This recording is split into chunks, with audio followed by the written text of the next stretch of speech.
The last 4 days have been among the bloodiest on record for one part of our country that's smack in the middle of America's heartland.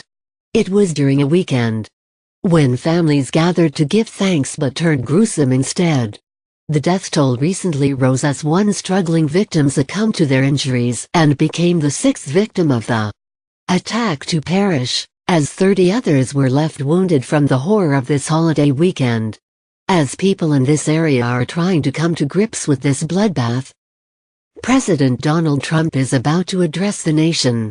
While most people were looking forward to this holiday with loved ones that kicks off this special season, Chicago thugs were preparing for a bloodbath, knowing that nobody would stop them at their killing game that began the night before the feast and didn't stop until Sunday. Officials in Chicago have overlooked the problems in their city for too long, and it's been at the cost of countless lives. As Barack Obama's former hometown, he didn't seem to want to address it either, and the rising murder rate is also a big part of his legacy, having made excuses for criminals and empowered Black Lives Matter.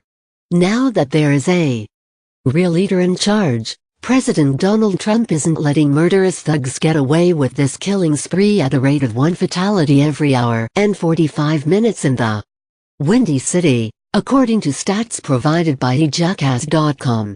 The respect for human life is completely absent in the tight gun-controlled city on both ends of the spectrum. Thugs pick their victims at random without concern for age, as was seen this weekend with the unprecedented violence.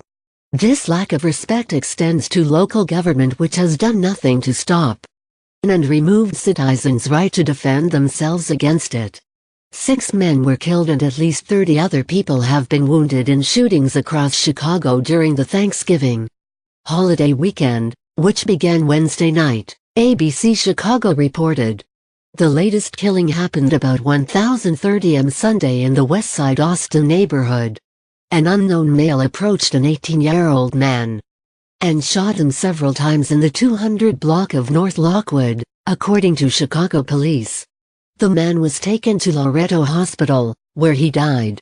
The Cook County Medical Examiner's office did not immediately report the fatality. Chicago has become more of a war zone than a place to call home, where it's not even safe to go outside without risking your life. Trump has previously come out on the issue, announcing that Chicago cops need to be able to do their job, which would stop this crime spree immediately.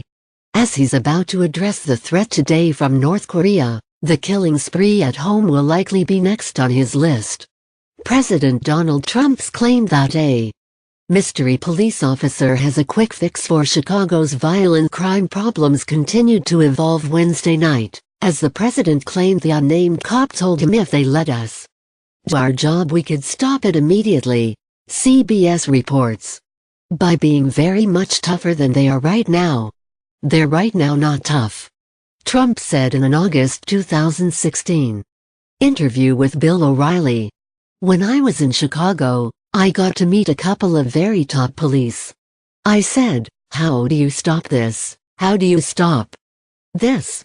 If you were put in charge, do you think you could stop this? He said, Mr. Trump, I'd be able to stop it in 1 week. And I believed him 100%. Almost as shocking as the overwhelming crime rate in the city, is the fact that in 90% of these cases, where victims were either injured or killed, not a single suspect has been charged, Alan B. West reported. Perhaps this statistic came out at the end of Barack Obama's presidency, after allowing thugs to run free and excuse it as what disgruntled millennials do when suffering from poverty. What's interesting to note is that not a single one of these shootings this month involved a police officer, which is a big statistical change since Trump has been in office. Now, things could be getting a lot worse for these thugs and better for the city suffering under their wrath. Since our president has vowed to combat the gangster and thug issue that runs rampant in inner cities across the country, he's one of the first to take a bold stance against it, proving he's not afraid of these criminals, and it's only a matter of time before he publicly addresses this issue again after his executive orders on the Matter and sending out alcohol, tobacco, and firearms agents in to help. Among his pile of important executive orders to get the country back on track were 3 crucial ones targeting gangs, drugs, and crimes against cops. According to CNBC, the executive orders will focus on gang members, drug dealers, drug cartels, crimes against law enforcement officers, Bustle reported.